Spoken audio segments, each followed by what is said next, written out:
Necklace రోడ్లోని peoples plaza దగ్గర పెట్ show నిర్వహిస్తున్నారు. చీకోటి ప్రవీణ్ ఆధ్వర్యంలో ఈ షో నిర్వహిస్తున్నారు. సో ప్రస్తుతం మనతో పాటు చీకోటి ప్రవీణ్ వారితో మాట్లాడదాం. కంటిన్యూగా 2 years నుంచి నడిపిస్తున్నారు. సో ఎలాంటి రెస్పాన్స్ వస్తుంది? ప్రజల నుంచి విపరీతమైన స్పందన. ముఖ్యంగా చిన్నపిల్లలు బాగా ఎంజాయ్ చేస్తున్నారు. ఎంజాయ్ అనేది కాకుండా ఒక ఎడ్యుకేషనల్ ప్రోగ్రామ్ లెక్క మన ఎకో డైవర్సిటీ మెయింటైన్ చేయాలంటే యానిమల్స్ యొక్క ముఖ్యమైన పాత్ర ఉంటుంది కాబట్టి అంత నేర్చుకుంటారు పిల్లలు. నెక్స్ట్ తరం అంతా పిల్లలది యూత్ కాబట్టి వాళ్ళు ఒక సోషల్ రెస్పాన్సిబుల్గా నేచర్ పట్ల ఎట్లా బిహేవ్ చేయాలి, యానిమల్స్ పట్ల ఎట్లా బిహేవ్ చేయాలని చెప్పి వాళ్ళు ఇక్కడ బాగా నేర్చుకుంటారు, ఇన్స్పైర్ అవుతున్నారు. So it's a very good thing. ఇవన్నీ ఎక్కడి నుంచి తీసుకొస్తున్నారు? ఎన్ని రోజుల వరకు నడుస్తుంది? నిన్న ఉండే షో ఇవాళ సండే, ఇవాళ ఈవినింగ్ 10 వరకు ఉంటుంది. ఇవన్నీ నా ఫామ్ హౌస్లో ఉండే యానిమల్స్. ఇవి కాక బయట నుంచి డాగ్స్ కూడా డాగ్ షో ఉంది, అందులో కాంపిటీషన్ ఉంటుంది. సో ఆల్ ఓవర్ ఇండియా నుంచి కూడా అరౌండ్ 600 డాగ్స్ రావడం జరిగింది.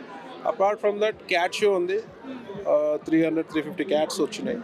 సో ఆ క్యాట్ షో కూడా క్వాలిటీ బ్రీడ్ బట్టి దాని ప్రైజెస్ ఉంటాయి. సో అవి కూడా ఆల్ ఓవర్ ఇండియా నుంచి క్యాట్స్ తీసుకొచ్చి ఎగ్జిబిట్ చేయాలి. మీరు లాస్ట్ ఇయర్ కండక్ట్ చేసినప్పుడు బీఆర్ఎస్ ప్రభుత్వం అధికారం ఉంది, ఈసారి కండక్ట్ చేసినప్పుడు కాంగ్రెస్ ప్రభుత్వం అధికారం ఉంది. సో గవర్నమెంట్ సపోర్ట్ ఏ విధంగా ఉంది? గవర్నమెంట్ సపోర్టే లేదండి. ఎప్పుడైనా నేను చూసిన ఏ గవర్నమెంట్ అయినా జంతువుల పట్ల వివక్ష చూపిస్తారు. వాళ్ళకు కూడా అర్థం కావాలి, జంతువులు ఉంటేనే మనము ఉంటాము. కనీసం మీ ప్లేస్ ఇంత పెద్ద ప్రోగ్రామ్ పెట్టిన మీ ప్లేస్ ఫ్రీ అంటే ₹1,00,000 ఫీజు పెట్టినారు. సో వాళ్ళు పెట్టినారు, ఇప్పుడు అదే కంటిన్యూ అవుతుంది. ఈ ప్లేస్కి ఇది ఇప్పుడు ఇందులో డబ్బులు సంపాదించడానికి పెట్టిన షో కాదు. ఇది జనాల్ని యానిమల్స్ పట్ల ప్రేమతోటి ఉండాలి, నేచర్ పట్ల లవ్ ఉండాలి, ఒక ఎడ్యుకేషనల్ సిస్టమ్గా పెట్టినాం. కానీ ఈ నెక్స్ట్ ఇయర్ చూద్దాం, నేను కలుస్తాను దీని విషయంలో. ఫ్రీగా అట్లీస్ట్ ప్రొవైడ్ చేస్తే ఒక ఎంకరేజ్మెంట్ ఉంటుంది కదా. మేము ఆ సొంతం ఫండ్స్ తోటి మేము పెట్టడం జరిగింది. సో నేను ఏమంటారు, గవర్నమెంట్ కూడా ఎంకరేజ్ చేయాలి ఇట్లాంటి ప్రోగ్రామ్కి. దీనివల్ల చాలా మంది ఇన్స్పైర్ అవుతారు. ఉన్నారు కదా, ఇప్పుడు బీజేపీ ఎంకరేజ్ చేస్తుందని అనుకుంటున్నారా? 101% బీజేపీ ఎంకరేజ్ చేస్తుంది. బీజేపీ గవర్నమెంట్ వస్తే డెఫినెట్లీ ఈ ప్లేస్ నేను ఫ్రీగా డిమాండ్ చేసి అడిగి తీసుకునేవాడిని. బీజేపీ ఎప్పుడైనా జంతువుల పట్ల, మనుషుల పట్ల, దేశం పట్ల ఒక బాధ్యతాయుతంగానే ఉంటుంది బీజేపీ ప్రభుత్వం. ఇప్పుడు మీరు బీజేపీలో ఉంటున్నారు, టికెట్ రాలేదు. సో ఇంకా కొనసాగుతారా బీజేపీలోని? పార్టీ మారే అవకాశం ఉందా? టికెట్ రాలేదంటే నేను అసలు టికెటే అడగలేదు. నేను ఎమ్మెల్యే టికెట్ నేను ఎలక్షన్కి 1.5 month ముందు జాయిన్ అయినా. నేను ఒక నియోజకవర్గంనే నేను సెలెక్ట్ చేసుకోలే. టికెట్ తెచ్చుకొని నేను ఏ నియోజకవర్గంలో పనిచేయాలి? ఆ 1.5 months కష్టం కదా. నేను అసలు టికెటే అడగలేదు బీజేపీలో. సో ముందు ఎంపీ ఎలక్షన్స్ కూడా ఉన్నాయి, అందులో ఏమైనా మీరు పోటీ చేసే అవకాశం ఉందా? ఎస్, ఎంపీ ఎలక్షన్స్కి నేను అడుగుతున్నా జైరాబాద్ కాన్స్టిట్యున్సీ నుంచి. చూడాలి మరి అధిష్టానం ఎట్లాంటి నిర్ణయం తీసుకుంటుందో చూసి దాన్ని బట్టి నేనైతే ఇస్తుందనే భావిస్తున్నాను. సో ఈడీ రైట్స్ వీటినన్నిటి నుంచి తప్పించుకోవడం కోసం బీజేపీలో చేరారా? ఈడీ రైట్స్ నాది 1.5 year పైన అయింది, ఆల్మోస్ట్ 1.5 year పైన అయింది. నేను మా బీజేపీలో జాయిన్ అయ్యి 2 months అయింది. ఒకవేళ ఈడీ రైట్స్ తప్పించుకోవాలంటే, అందులో నుంచి బయటపడాలంటే ఇమీడియట్ అది ఒక 1 monthకో 2 monthస్కో నేను బీజేపీ పార్టీలో జాయిన్ కావాలి కదా. నేను బీజేపీ పార్టీ నరేంద్ర మోదీ గారి స్కీమ్స్ పట్ల ఆకర్షితున్నాయి. ముఖ్యంగా వాళ్ళు బీజేపీ ప్రభుత్వం సెంట్రల్లో వచ్చినాక మన దేశంలో రక్షణ పెరిగిపోయింది మనందరికీ. లేకపోతే ఎప్పుడు పాకిస్తాన్ నుంచో చైనా నుంచో ఏదో రకంగా ఇబ్బందులు ఉండేవి. అట్లాంటిది మోదీ గారిని చూసి వాళ్ళిద్దరు భయపడే పరిస్థితి. ఇలా ప్రపంచంలో ఒక ప్రత్యేకమైన స్థానాన్ని కల్పించారు భారతదేశానికంటే మోదీ గారు. సో ఆ ఉద్దేశంగా మోదీ గారిని చూసి ఇన్స్పైర్ అయ్యి బీజేపీలో జాయిన్ అవ్వడం. కానీ ఈడీ రైట్స్ ఒకవేళ అయ్యేది ఉంటే ఈ 1.5 yearలో మరి నాకు ఏమి ఇబ్బంది పెట్టలేదు కదా ఈడీ వాళ్ళు. సో నా కేసులో జెన్యూనిటీ ఉంది కాబట్టి నాకు ఇబ్బంది లేదు. అట్లా ఒకవేళ ఈడీ దీనికి భయపడేది ఉంటే 2 months నుంచి join 3 months I would have not taken 1.5 year. ఇంకోవైపు బీజేపీ అంటే మతపరమైన పార్టీ, మతాలను ద్వేషిస్తుంది, అంటే మతాలను రెచ్చగొడుతుందని ఒకవైపు కాంగ్రెస్ కావచ్చు విపక్షాలన్నీ అంటున్నాయి. దీనిపైన ఏమంటారు? ఇప్పుడు కాంగ్రెస్ పార్టీ ఒకవేళ బీజేపీని మతతత్వ పార్టీ అంటే, ఒక మతతత్వ పార్టీ ఎంఐఎం పార్టీ. వాళ్ళని అలా పాత ప్రభుత్వం బీఆర్ఎస్ కూడా సంకనాక్తూనే ఉంటారు. ఇప్పుడు కాంగ్రెస్ వాళ్ళు కూడా వాళ్ళని పట్టుకునే ఉంటారు. ఒక మంత్రి, ఇప్పుడు ఉన్న మంత్రి తుమ్మల నాగేశ్వరరావు గారు డైరెక్ట్ స్టేట్మెంట్ ఇచ్చిండు ఎలక్షన్ ముందు. కాంగ్రెస్ పార్టీ ముస్లిమ్స్కి చెందిన పార్టీ లెక్క, ముస్లిమ్స్ ఉంటేనే కాంగ్రెస్ పార్టీ, వాళ్ళతోటే మాకు కాంగ్రెస్ పార్టీ ఉందని ఓపెన్ స్టేట్మెంట్ ఇచ్చారు. ఇక మీరు మతతత్వ పార్టీ ఏదంటారు? ఒకవేళ బీజేపీ మతతత్వ పార్టీ అయితే ఇవాళ 3 తలాక్ చట్టం తీసుకొచ్చింది బీజేపీ పార్టీ. ముస్లిం సోదరిమణులకి వాళ్ళ జీవితంలో ఒక భరోసా ఇచ్చింది బీజేపీ పార్టీ. లేకపోతే తుమ్ము తుష్పే ముక్కు లెక్క వాడు తలాక్ అంటే వాళ్ళు విడిపోయే పరిస్థితులు ఉండేటువంటిది వాళ్ళకి రక్షణ కల్పించింది బీజేపీ ప్రభుత్వం.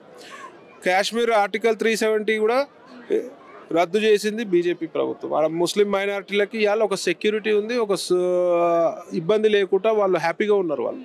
సో బీజేపీ అనేది ఈ ప్రతిపక్షాలు ఎంతసేపు మా మీద రాళ్ళేయాలి రపలేయాలని చూస్తారు, కానీ మతతత్వ పార్టీ అయితే ఇవాళ ముస్లిమ్స్ మా స్కీమ్స్ సెంట్రల్ స్కీమ్స్ కానీ ఏమున్నా కానీ ముస్లిమ్స్కి మనకి హిందువులకు ఎట్లా విధాలుగా అందుతున్నాయో అంతకంటే బెటర్గా అందుతుంది.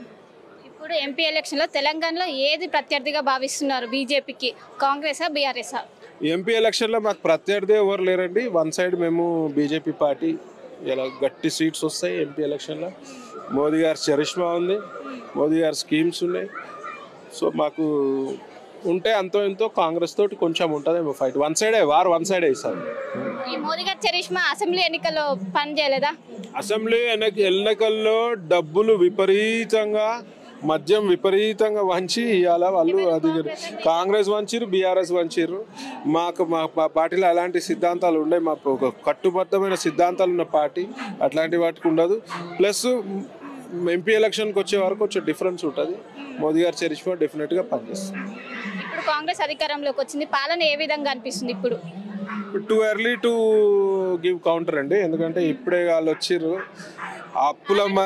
కౌంటర్లు చేస్తూనే ఉన్నది. టీఆర్ఎస్ మొత్తం నాశనం పట్టిర్రు, స్కీముల పేరుతో స్కాములు చేసిర్రు, అడ్డగోలు అవినీతికి పాల్పడ్డారు చేసి ఇవాళ వచ్చి ఇమీడియట్గా వాళ్ళు 1 మంత్ కూడా కాలే గవర్నమెంట్ ఫామ్ అయ్యి ఆల్మోస్ట్ 20 days అయింది. ఇలా వాళ్ళని విమర్శించైతే కరెక్ట్ కాదు. ఒకటి. సెకండ్, నేను రేవంత్ రెడ్డి గారికి ఒకటే వినిపిస్తా, మీరు చిత్తశుద్ధి కలిగిన గవర్నమెంట్ కాంగ్రెస్ పార్టీకి చిత్తశుద్ధి ఉంటే మీరు ఇమీడియట్గా వీళ్ళ స్కీములు ఏవైతే పాత ఈ స్కీముల పేరిట చేసిన స్కాములన్నీ బయటికి తీసి మరి కఠినమైన చర్యలు తీసుకోవాలి. కానీ నాకు ఆ విషయంలో మాత్రం నాకు కాన్ఫిడెన్స్ లేదు. మళ్ళీ వీళ్ళంతా ఒకటే కమ్మక్క అవుతారని చెప్పి నాకు అనుమానం ఉంది. ఒకవేళ వీళ్ళకి చిత్తశుద్ధి ఉంటే మాత్రం ఇలా 100 స్కాములు ఉన్నాయి బీఆర్ఎస్ ప్రభుత్వం తీసి బయట పెట్టి అలా ఎంబడే చర్యలు తీసుకోవాలి, అరెస్టులు చేయాలని చెప్పి. మొన్న అసెంబ్లీలో కూడా బీఆర్ఎస్ వర్సెస్ కాంగ్రెస్ అన్నట్టుంది. బీజేపీ ఎందుకని పోరాడటం లేదు? పోరాడుతుంది, అట్లేం లేదు, ఇబ్బంది లేదు. ఇప్పుడు ఉన్నది ఫ్రంట్ సినిమా ఉన్నది ఒక్కొక్కరికి. మేము ఇప్పుడే కదండి వాళ్ళు గవర్నమెంట్ 20 days అయింది. అలా 20 daysలో మనం ఇప్పుడు ఏం నిలదీస్తాం? వాళ్ళు సెటిల్ కానీ కాంగ్రెస్ పార్టీ ఇంత కూడా సెటిల్ అవుతుందని నేను ఎక్స్పెక్ట్ చేయలేదు. వాళ్ళు సెటిల్ కానికే చాలా టైం పడుతుంది. అట్లాంటిది సెటిల్ అయినాక ఏమైనా తప్పులు చేస్తే మాత్రం గట్టిగా ప్రశ్నిస్తుంది బీజేపీ పార్టీ. ఈసారి బీజేపీ ఎక్కువ సీట్లు గెలుస్తుంది అంటదా? 100% చాలా పెద్ద ఎత్తున భారీ మెజార్టీ తోటి ఎంపీ సీట్లు కొడుతుంది. అంటే మీ జహీరాబాద్ సీట్ పట్ల ఏ విధంగా స్పందన వచ్చింది? నాకు జహీరాబాద్ జనాలు నన్ను కోరుకుంటున్నారు, ప్రజలు అక్కడ ఉన్న ప్రజలు కోరుకుంటున్నారు, ముఖ్యంగా యువతరం బాగా కోరుకుంటున్నారు.